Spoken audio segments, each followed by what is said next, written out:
Alrighty, guys, what's going on? Emotemp is here back, and finally, after a long time, I am here to talk about Final Fantasy again. I know it's been a while, guys, and for that, I'm sorry. I didn't really say anything while I was gone in my absence, and so I'm here now to kind of clear that up and get back into it, man. I've really been wanting to play. I've had a lot of opportunities, a lot of missed opportunities, really, to get back into it, but it just didn't work out really. But let's get right into it, man. We're gonna go over a lot of stuff today, guys. Again, a lot has happened, both in terms of the game rules and stuff like that. We have new cards, we have a lot of things to look forward to, and people have been, and everyone else has been doing their part to keep this community alive. And I know I've said it before, and if I haven't, I'll say it now for anyone who's listening, my followers and all my new followers. It's up to us to keep this game alive, and it's up to us to push this community. So everyone should have to do their part, even if it's just making sure you show up to your locals, once a week to play cards and be there with your friends. That's your job. Some of us, like myself, it's to make content, and I'm sorry that I haven't been doing my part for you guys. Some of us, it's to host locals online or review cards or whatever it is. But it's up to us, man. If we love this game, right? And there's no reason why we shouldn't do everything we can to keep it going and play our part. So with that being said, let's talk about some of the things that we've missed, right? So there's been a few new rules and rule changes and adjustments. So let's talk about those. One of the main ones is going to be cast. What it means to cast stuff. I'm gonna sum this one up because, to be honest, this is my second time recording this. I forgot to take the mute off my mic the first time, so that was fun. Anyway, so pretty much what it means is whenever you cast something, casting is whenever you pay the CP or that you try to play from your hand. Is kind of like the quick way, the sum up. Whenever you play anything from your hand that was paid for or almost paid for, right? Even if it cost 0, it still was paid for. 0 is still the cost, and it was still being paid. So when it comes from your hand, stuff like this, Mimu says when he attacks you may cast a summon of 4 less from your hand without paying the cost. Stuff like that, that's considered casting.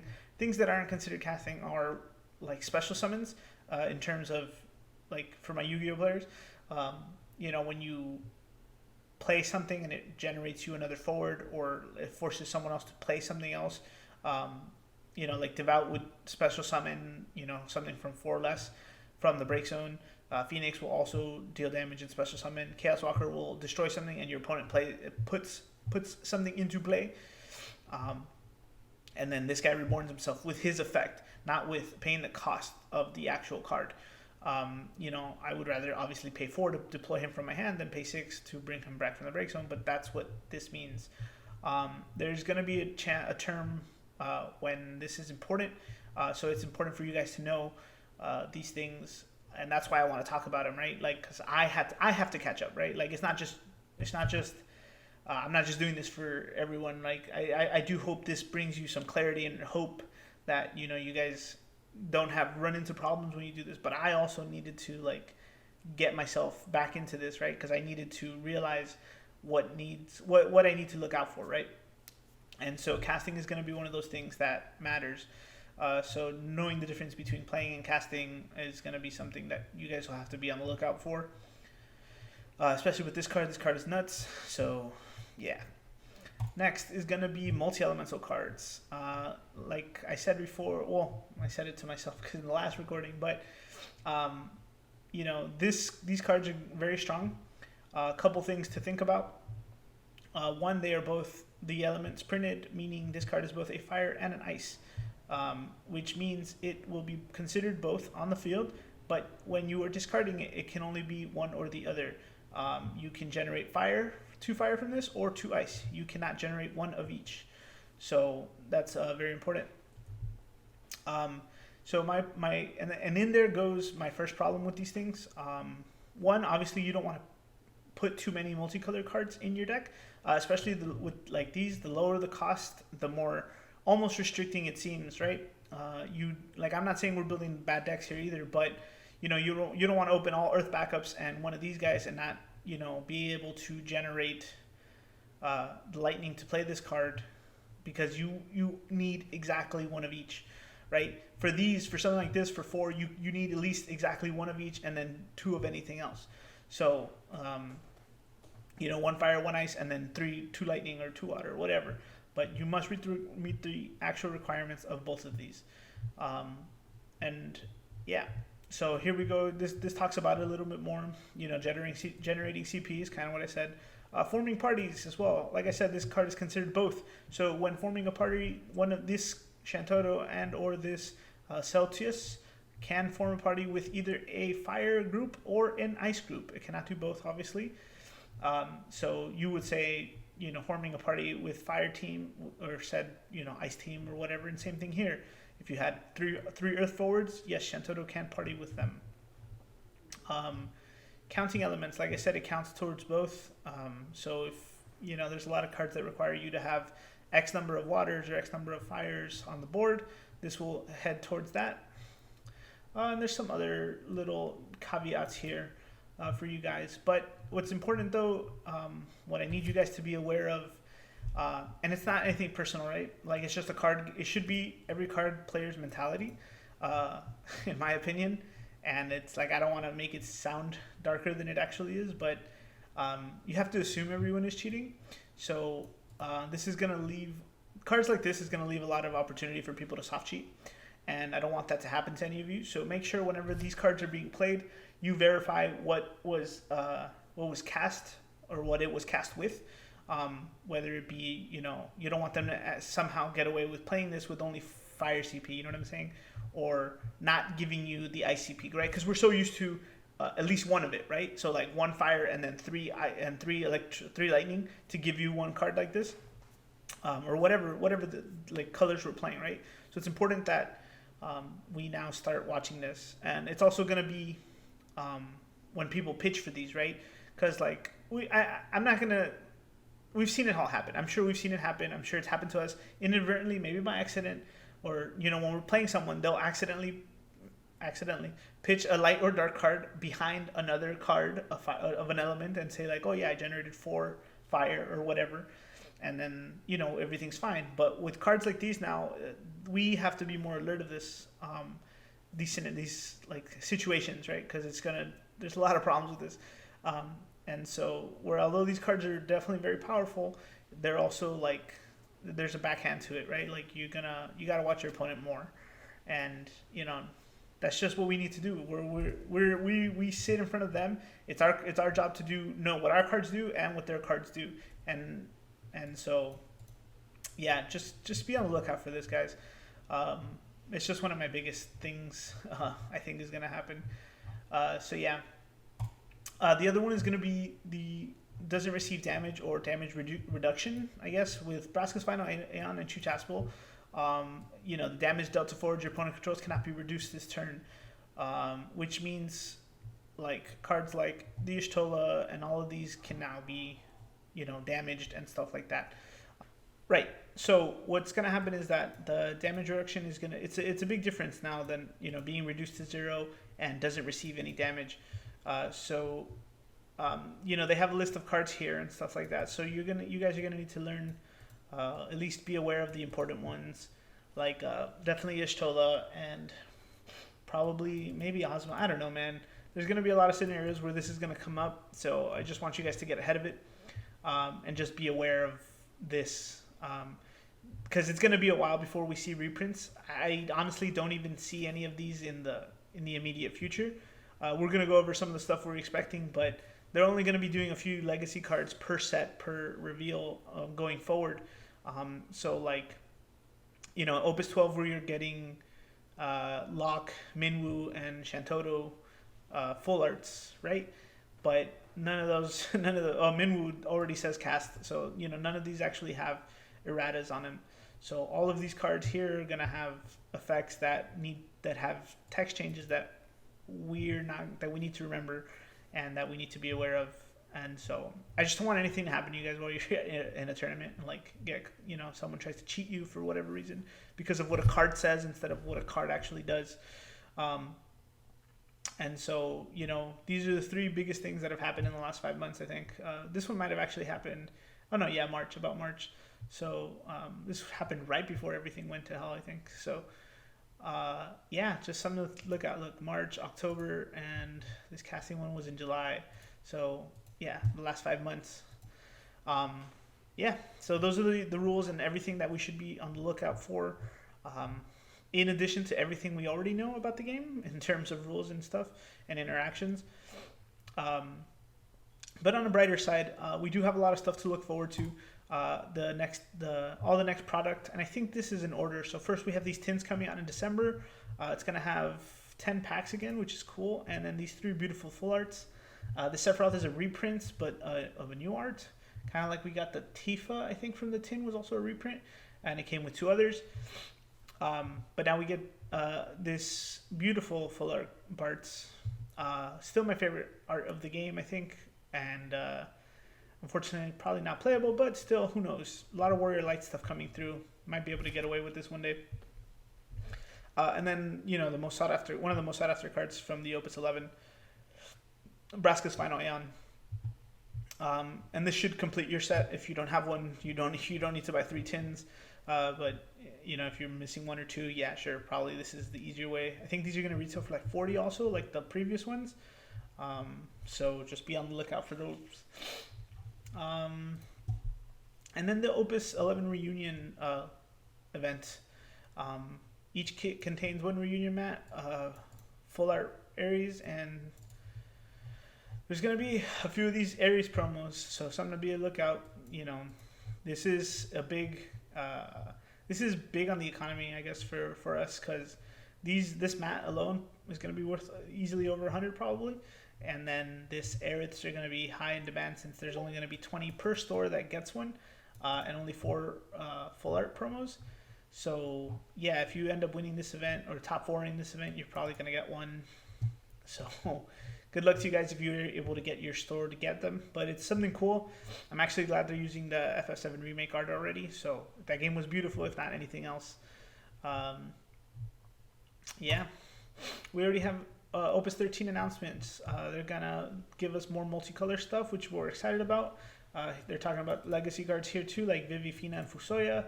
And look, we're getting more FFBE stuff. This is Brave Exvius. We have more Mobius. And there's the new Renoa. And here's one of the new original arts from Akira. Yeah, so something to look forward to. So the tin is the last thing we should expect in this year in 2020. Maybe the reunion, if you guys are lucky as well, you'll get that. But this and the boss deck is all for next year. This is also coming with new events and stuff. I will be doing reviews on all of this stuff, like individually, obviously.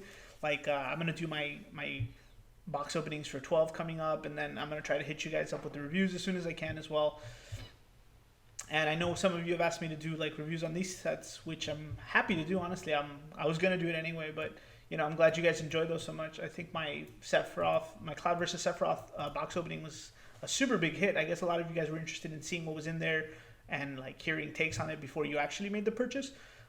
So yeah, I'll be happy to do that. I should be able to get my hands on it, like, you know, the day of.